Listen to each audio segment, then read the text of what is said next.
Hello, hello. Oh, my camera just jumped. There I am. Hi. Um, hello everybody. I'm Ksenia. You may have seen me around Studio Central. But of course, at the moment, we are all over the place away from Studio Central. So I'm coming to you from Artbeat Studio in the Exchange District. I know it looks like that could be anywhere because I just have a white wall behind me, but that's where I'm at. I hope you are in somewhere comfy and cozy today so that we can do some art together. So today I'm pretty excited to do some mathy art with you. And we're going to do something based on geometry, based on the work of MC Escher, who you might know very well. Escher did those crazy stairs that are continuous and they never stop, lots of illusions, lots of beautiful sketches. But also these tessellations, and that's based on shapes that fit together to create an image. So I'm just gonna hold a lot of things up to the camera. So as you can see, there's red winged horses and white winged horses that fit together, and you can focus on one or the other. So this is a very typical, pretty complicated, pretty cool tessellation. So that's sort of what we're doing today on a simpler level. There's these ones as well. So this, you can see there's white birds and blue birds, and it actually involves some reversal of your stencil, which we're not going to get into today, but just to show you another example of Escher's work that you can branch out into on your own time. I'm really excited to see some of the work that might come out of this workshop, whether you follow along or do it on your own. So please do share things with us because we love to see what you create. So today what we need for this workshop, I'm a little at sixes and sevens, I'm sorry, I'm repeating myself a lot. So what we're needing is just a piece of paper, 8.5 by 11 printer paper, whatever you've got. A piece of cardboard or cardstock, just something stiffer because we're going to make a stencil. I've got two squares here. One's 2.5 inches by 2.5 and one's 3 inches. So somewhere in that neighborhood I find works well, but of course you can be very intricate and use a smaller square. I'll explain how we'll use them, and then you can, decide on your square size that is meaningful to you. We'll use a pencil. We'll use a pen or a marker. I recommended permanent markers for this just because this is an activity where you're drawing and stenciling. And I find if I use a washable pen, then I'm dragging my hand through it all the time. So I like permanent. You can use what you like. And then just your favorite thing to color with. So if you're using paint, make sure that your paper can handle paint. I'm just using pencil crayons today just because we're doing a little quick demo, and then you can take as much time as you want with your own creation. So the cool thing about tessellations is that they're based on a shape. So as I said, we today are going to be demoing starting with a square. You can start with a hexagon, you can start with a different shape. But if this is new to you, then I recommend the square. It's how I came into it. And we'll be making cuts into the square, but you never, ever, ever throw away your pieces because you're going to use them to create the repeating shape. So I will just show you, for example, some things I did yesterday for fun. So this is an example of my tessellations. Obviously, it's not a finished sheet. This is just two examples of how the same shape could be used. So this started as a square, and I cut it into a strange shape, and I was like, oh, that kind of looks like a fish. So I drew some fish, and it also kind of looked like a flower surrounded by leaves. So I experimented with that as well. And then, of course, to complete it, it would be a whole sheet of flowers and leaves. So you can see with this shape, just trying to hold it so that you can actually see what I started with was, I was I'm going to do an indentation here. So then I kept that triangle that I cut out, and you tape it onto the exact opposite side. This is called translation. So you keep your shape that you cut and you move it over. I did another cut at the bottom and I stuck it onto the top just with tape. And then I took this shape and traced it a bunch of times. That's that thick black line. And then I did my artwork within it. And as you saw with Escher's, they're like quite intricate, you know, like those ponies.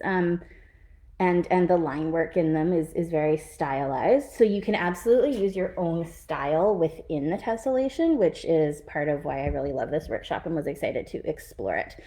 For this particular shape, I was just sort of like, well, I have a square. I'm gonna like do a cut over here, and then I'll do a cut over there, and then I'll see what it turns out like. And then I looked at it after and saw those things. I did one more yesterday as well. Turned out like kind of cartoony. So he's an owl. He's a terrible pun. He's a night owl with like stars and moons because I'm hilarious. But I did go into this one starting with my square and knowing that I was like, I would like to try to make an owl and see how that works. So you can go in with an idea of a shape that you'd like to make, or you can go in with an idea of just like, let's experiment and see what comes out of it. So for this owl, I'm going to try and hold him against the white wall so you have like better contrast. I cut, so the bottom of the square was here. So I cut little triangles coming up and translated them onto the top of the shape. And I then cut out triangles from the top of the square here at the corner and brought them to the bottom where they became the bottom of the wing. And I also cut here, and you'll notice I didn't translate that. So when it came out onto the owl, we had these little diamonds in between that sort of I turned into little stars. So a true like tessellation, the way MC Escher did them, is just the shape repeating and repeating, and there's no spaces in between. So like this fish shape or the flower shape, which is now like upside down, it fits into each other exactly. So that's more like the thing, but it's your art. So if you want to leave a space, and I did, I was like, let's see what I can turn that into. So I turned it into a star to go with my night owl theme. So, you know, you can use it however strikes your fancy. And then you'll be using your own skills and techniques that you like to use to do the artwork inside. So those, I'll just show one last quick example and we'll actually do some art. So those are, you know, just me yesterday playing with my pencil crayons. And then these are some other examples that I had found online of a teacher who does this. So these fish came from a hexagon, and you can see that you don't have to make them identical. So like with my leaves and flowers, they all had one pink rose and one purple rose and the same leaves. But if I had wanted to, I could have made each flower a different color all across the page, or something like that. So she's got like fishes with different facial expressions within them, which is really fun. This one comes from a square shape, and she just did like an organic cut, and then translated it onto the other side. And then she did this like, you know, super technical sketching within it to create this face. So you can, like I said, do it in whatever style you like, cartoony or photorealistic or whatever strikes your fancy. So with all that said, we're going to start. And so I think I'm going to use my 3-inch cardboard just because I'm filming this like on a computer today. So it's a little bit of an experiment. So for this one, I think I'm going to try to like not go in making anything in particular, and we'll see how it turns out. And that's why I have a spare cardboard in case it's just unworkable for me. So it is like quite a simple concept once you wrap your brain around it. So you're going to take your square and just sort of draw in a shape or a line that speaks to you, remembering that you're going to take whatever you cut off and put it on the other side. So I'm just going to make sure I leave enough for that. So I'm going to do this like kind of S curve maybe. It's not really an S at all. So you can see I decided to draw that line. And I'm going to cut it off.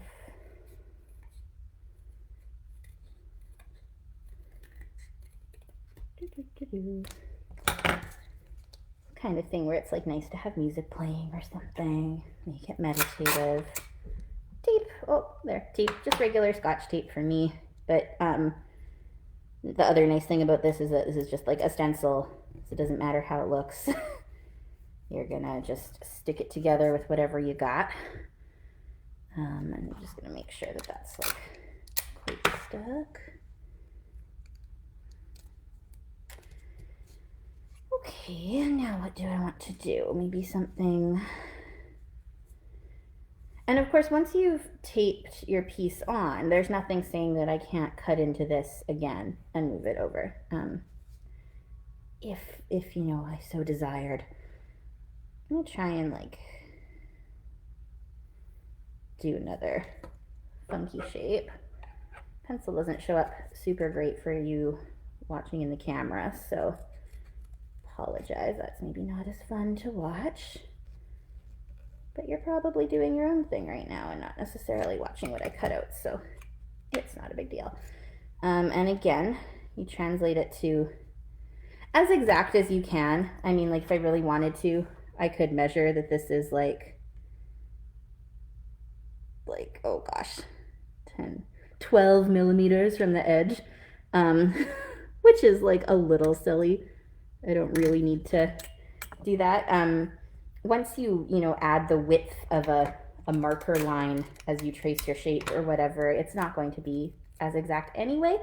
So you don't have to worry about it if that gives you anxiety about translating it to the exact right place.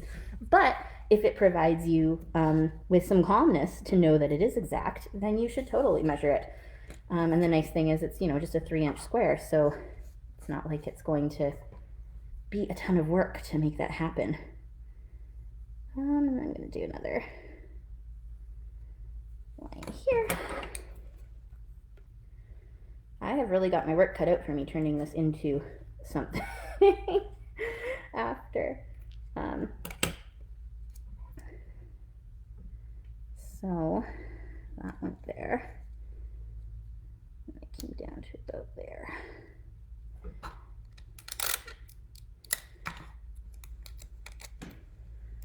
And now we're going to tape.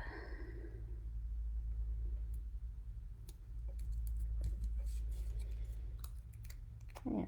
Yesterday I was like, I'm going to make an example so that I have one done, and then I went and made 3, and just like it was a very sort of zen afternoon for me. So hopefully it will be something that brings you some calmness as well. This does not quite seem like I have translated it exactly where I want it to be. Oh yeah, that's way too far over. So as I said, it doesn't have to be exact, but I had, sorry, camera's backwards. I had put this here, and then when I looked at it, I was like, there's no way that this piece will fit in between that, and that's gonna mess up my my fitting together of things. So, and really I just hadn't followed properly. So you do want to, like, ballpark accuracy, even if you're not going to measure 12 millimeters over. Okay, and do I want to do anything else on this? I sort of wish it like came up here. That might be nice, actually. Let's round this corner off a little bit.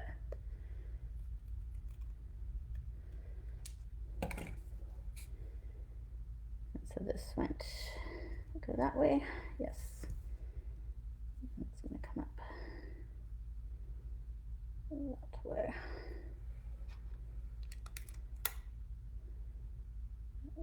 Yes. Getting all self-conscious and second-guessing myself because people are watching. So I'm like, oh no, I've got to do the math part right. Okay, I'm sure you're tired of watching me cut cardboard, so I'm gonna give it a rest. So I have this like fun shape. I do have some ideas of perhaps what this could become, but that doesn't really matter yet because I have to trace it first. So you can also, of course, change which way you think is up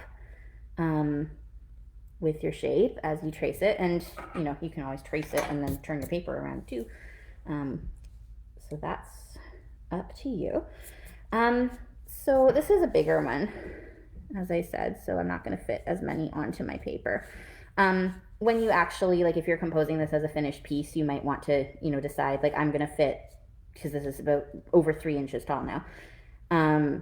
In total, I'm going to fit like 2 and a tiny bit onto my paper.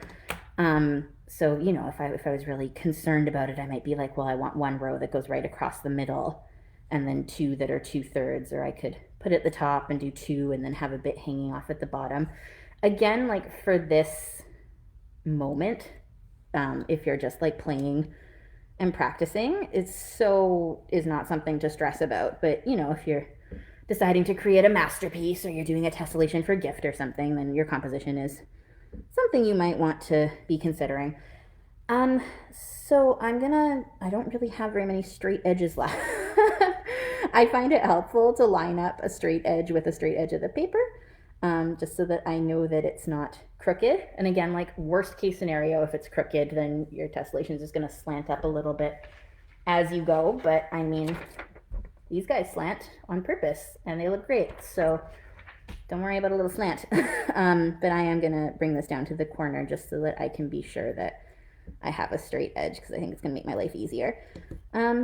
So I am a pencil first kind of gal. It makes me feel more comfy to have like a line I can erase. So I'm going to pencil around this. This is again something that's very like calming and nice to do. Don't know how exciting it is for y'all to watch. And so I am putting my stencil.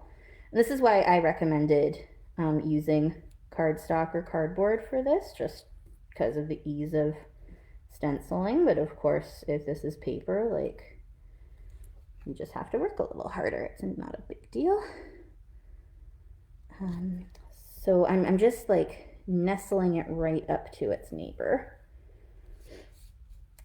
Just gonna do a row across. I'm not worrying about my pencil line being, a little broken, a little less perfect.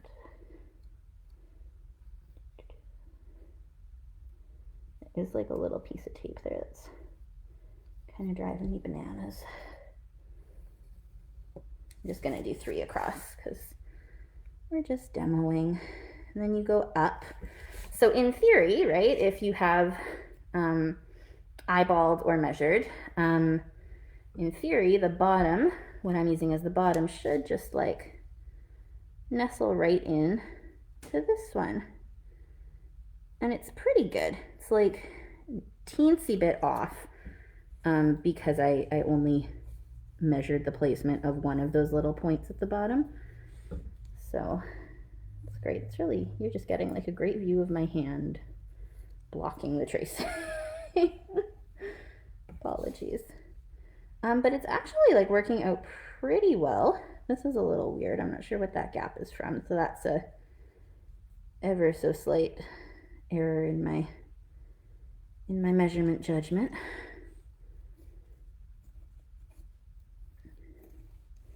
I'm just doing a really quick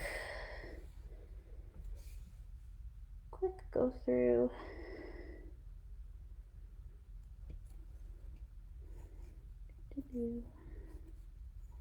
Oh my goodness, I am playing fast and loose with these lines. This is a mess. But that's okay, because it's just pencil. Okay, last one, last row.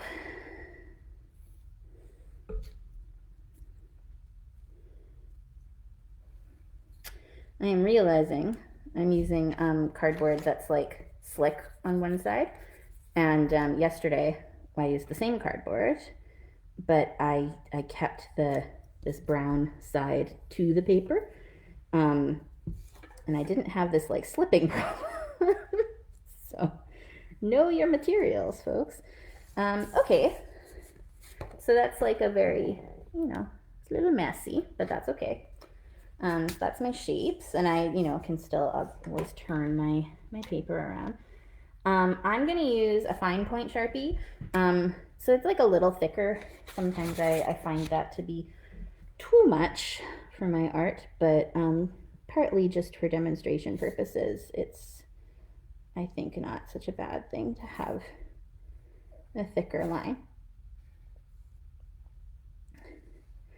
And again, you have the opportunity to be like so careful and go so slow and make it just so beautiful and perfect, just like MC Escher.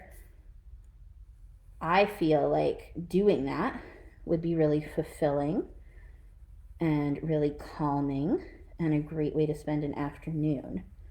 But I also feel like watching someone do that would be obnoxious. So I'm just gonna keep going with my quick method here.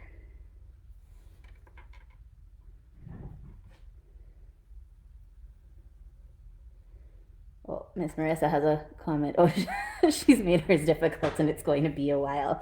That is okay. I didn't take super long with my shapes yesterday, but boy did my coloring process like become very involved. So like I've said before, I like these workshops or art prompts or techniques that you can like put down and come back to, or you can be like, you know what, I am just gonna like put on some of my favorite music and this is all I'm gonna do this afternoon. It's a pandemic. We are allowed to do some self-care in whatever way resonates with us, and if your way is by just doing like some long luxurious arting, I fully support that. But it's always kind of nice to like have something you can put away and like come back to after dinner and finish another day. Cool. So this is like the geometric part. So great. So now what I consider the hard part is like, what the heck is this? And of course, it doesn't have to be, a thing, right? Like abstract art is a beautiful, important movement. So if I wanted to, I could just, subdivide these and like color them like stained glass maybe. It kind of looks like a caricature of a face with some hair and like a square nose and a neck. So that's kind of fun. I really don't enjoy drawing faces, so I'm not going to do that to myself today. There's that. I think, though, I'm going to try to, I was sort of thinking butterfly, but now that I look at it with that square top, that looks like it could kind of be a beak. So maybe I'm going to do some kind of strange, doesn't exist in nature bird with its wings out. So you can, go right on in with marker. You can use some pencil. You can pull out your paints. You can do what you need to do. I'm going to do like a quick little sketch of like one or two of what these bird things are going to look like in pencil.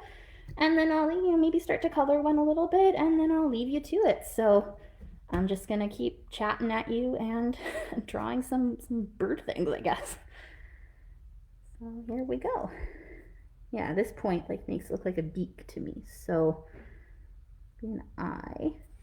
Oh, that looks way better already. Now I see it. It's like a disco bird. It's like, yeah. Gosh, and this is the part I texted my friend yesterday and I was like, I forget what a fish looks like. This is the part where I realized that as much as I don't love to draw faces, I, in my work, mostly draw people or objects that are like, inanimate, like tables and things. I don't do a lot of animals. And it's a little wake-up call to be like, what is this creature? Oh, this bird is fun. It has joy. I'm excited. I'm glad that I went with a bird instead of a butterfly. So the idea would be, again, if you're emulating Escher,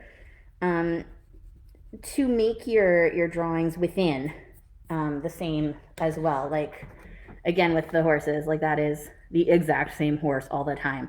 I don't know actually what technique was used, if it was a printmaking kind of thing, or whether Escher was just like that good at drawing the same horse a million times. So again, it's up to you how concerned you want to be about that, about whether, and I'll show you again that the teacher that did the fish, right? Like, she has got, like, they all have 4 scales on top of each other, but if you look, like, those aren't exactly the same shape of scale, so there's no stencil used there. And again, their expressions are different. So up to you whether you would want your bird to be exactly the same, or to try to emulate that, or so I'm like roughly trying to get the same body shape, but obviously they're not quite there. I'm okay with that in general, but also especially right now as I try not to spend 2 hours online with you because I can't, because Studio Central is doing a hangout today that you should also maybe tune into after this. And oh my goodness, you can just bring your tessellation with you to the hangout and have a little online chat with folks while you keep working on your fabulous art. So for that, that's going to be on Google Hangouts, which we like because we love Zoom, but Zoom means that you do have to download software for it to work. And it's free, and it's pretty easy and stuff, but Google Hangouts, you just log on and you actually don't need to download anything. So that's why we chose that. But if you do want to join that hangout, everyone is welcome, and you can just email Studio Central at Artbeat for a link, or you can just get a message to Marissa in some other way. And my guess is that we're all sort of have an eye on the comments of this video. So if you do watch this and drop a comment, we'll try to make sure you get a link. And if you are not wanting to be on the internet, you can also phone in. So these hangouts on Tuesdays at 3 p.m. are just like basically like an open room online. And you log in, you can turn your camera on or off depending on your comfort level. And yeah, you just make yourself some tea or something, and bring something to work on if you want, or to not if you're taking a break. And just like have a casual chat the way you would at the Studio Central Cafe. So we're trying to bring the cafe online. So please do join. So I've just been like chattering on as I draw this. So I will just reiterate, 3 p.m. You get a link from Studio Central, and you go on and just have like an open studio and an open chat, just to like check in with people and say hi and let people know what's going on in your life, just the exact same way you would if you were at the physical Studio Central sitting in the cafe. So that's 3 p.m. on Tuesdays, and we hope to see you there. And the reason I started going on about it is because I thought that would be a great place to sit and finish your tessellation.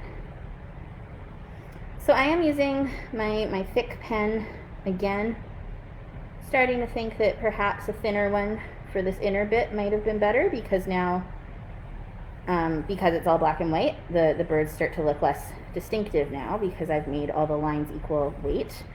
But that was the choice I made, so that's what we're going with in this moment.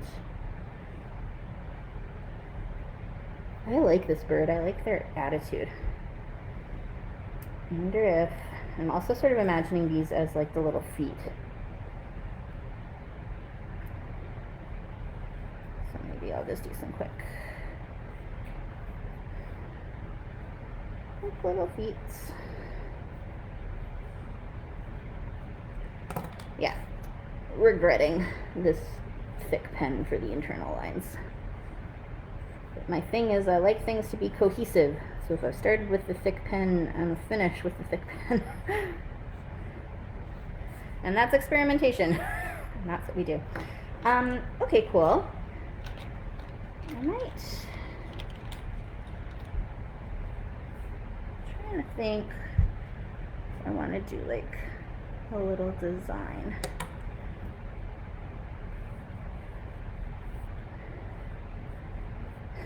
Like, I know these are not really what feathers, look like in the real world, but they are what feathers look like for this special bird friend. And again, like if you wanted to, you could cut yourself out a little stencil with spiky feathers on it and make the exact same bird. In the interest of time, I shall not, but I just like to keep mentioning that there's an option for you to be more or less precise as suits your needs and personality.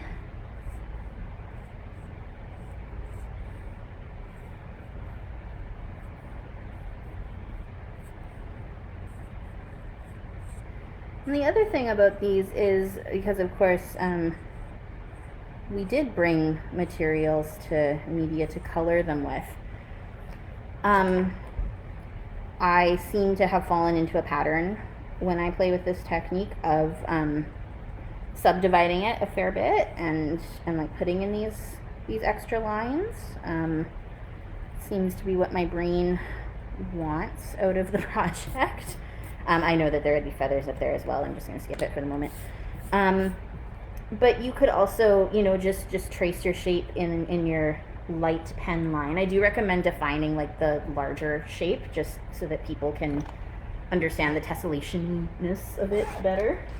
It's a new word. You're welcome.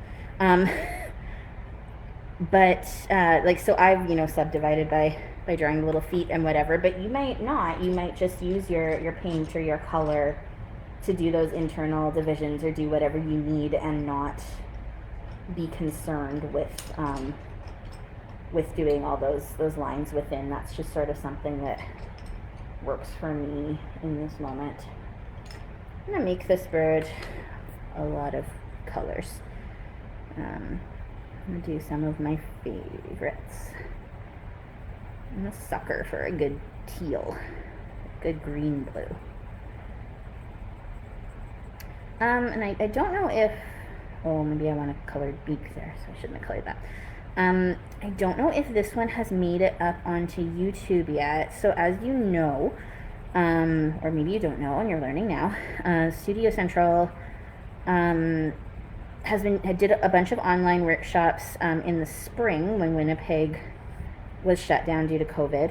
And those are all still like archived on Facebook. So like if you scroll back far enough or if you click on videos on this page, then you'll see a bunch of videos of workshops. And then since we reopened this fall, we've been trying to put even the workshops that were happening live and in person in Studio Central. We were trying to film those as well. Some of them went on Instagram, some of them went on Facebook.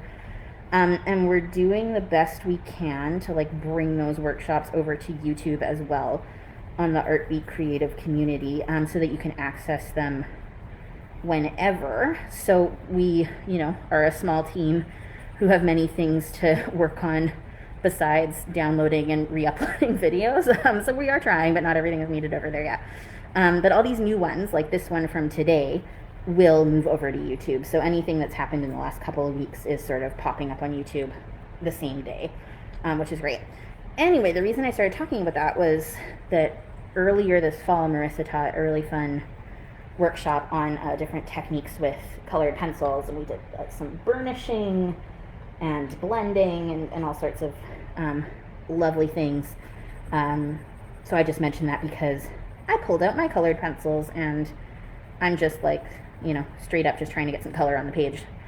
But there are some beautiful techniques that take a little bit more time that create lovely colored pencil results.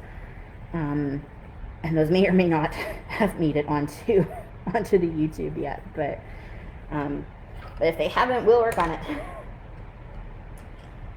I was not planning on actually coloring all 6 of these while you watched because I thought it would be a little boring for you, but I will get 2 of them done to sort of where I want them to show the effect.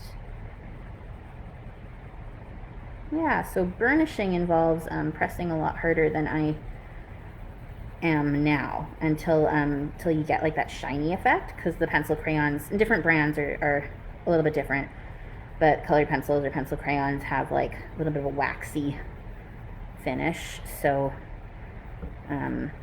if as you blend or as you fill in, if you really push in, you're going to get that sort of lovely shininess on your paper that may not be what you want, but maybe totally what you want.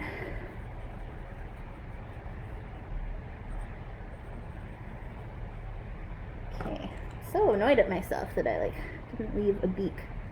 This is my favorite thing in the world. It is a stick, an eraser stick. Can't always find them, but if you're like at an office supply store and you have a little bit of extra funds at the moment, they're not like expensive or anything, but if you like happen upon one, I highly recommend, if you have the means, of just picking one up, because it's just kind of life-changing to have an eraser that's like a fine point eraser. Or maybe that's just for me, because I tend to have to erase a lot of things. But I recommend them.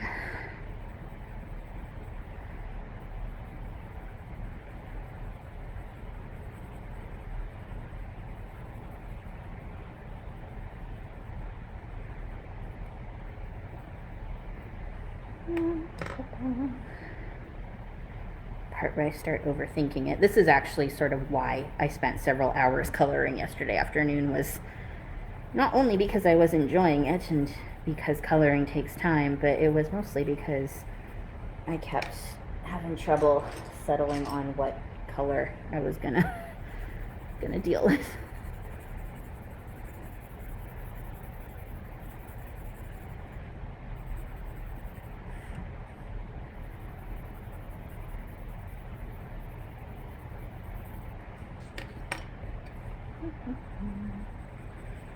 I do have a sort of signature palette in my life that I tend to gravitate to, all the way up to tattooing it on my body. So I think Marissa is probably watching this and being completely unsurprised that I'm picking pink and purple and teal, because that's what I tend to grab.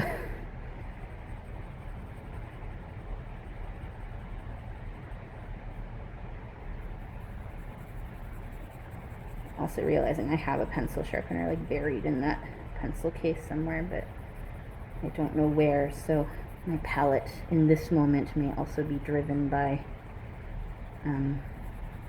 which pencils are not completely dead yet. But hey, sometimes we need help making choices.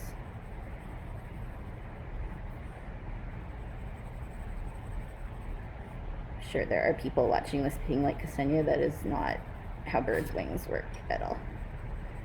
But it's art, so it can be however you want.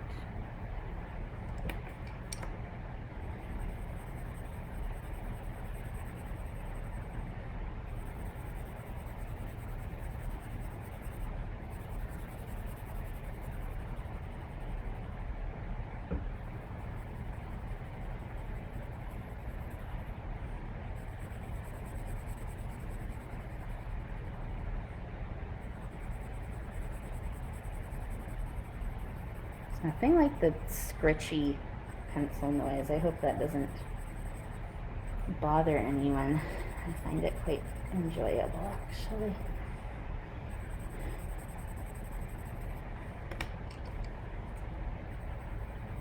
Just want to get sort of these two guys complete here. Keep going with some blending of colors and layering.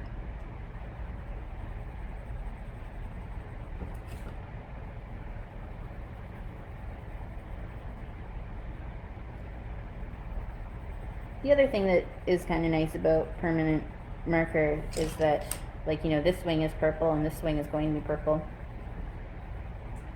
So I can just ignore the lines. Go right on through there. And that, you know, it gives your picture this sort of continuous flow, which might be awesome. and which also might not be awesome for you depending on how you're defining those areas and your techniques and stuff. So up to you.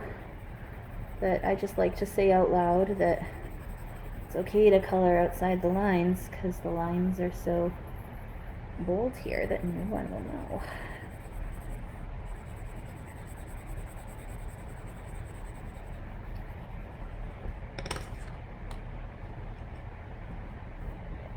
Towards blue at the top here. There's something about too, like layering pencil crayons that just gives you like that extra depth. Like even if I had a periwinkle blue that was the exact color that I'm getting from making this blend, your eye does sort of interpret those layers differently, so it is kind of nice to have that. And again, I keep talking about pencil crayons. You could be using felt tip markers. You could be using more Sharpies. You could have perhaps done this with paint and be doing some beautiful acrylic or watercolor work. You might do it all in black and white. Maybe you're an artist who likes to just ink things, and a tessellation could be quite interesting and kind of like mind bending. If like, can you imagine if I had this shape and I had just inked feathers into it with a thin line as well, and maybe even if you had made that that outline thin, and you had sort of all the same line weight going through and all these feathers and stuff, you would almost create like an optical illusion in your art a little bit. So many possibilities. I'm not entirely sold on those wings, probably because bird wings do have feathers. I feel like the direction of this is like a little strange to me, but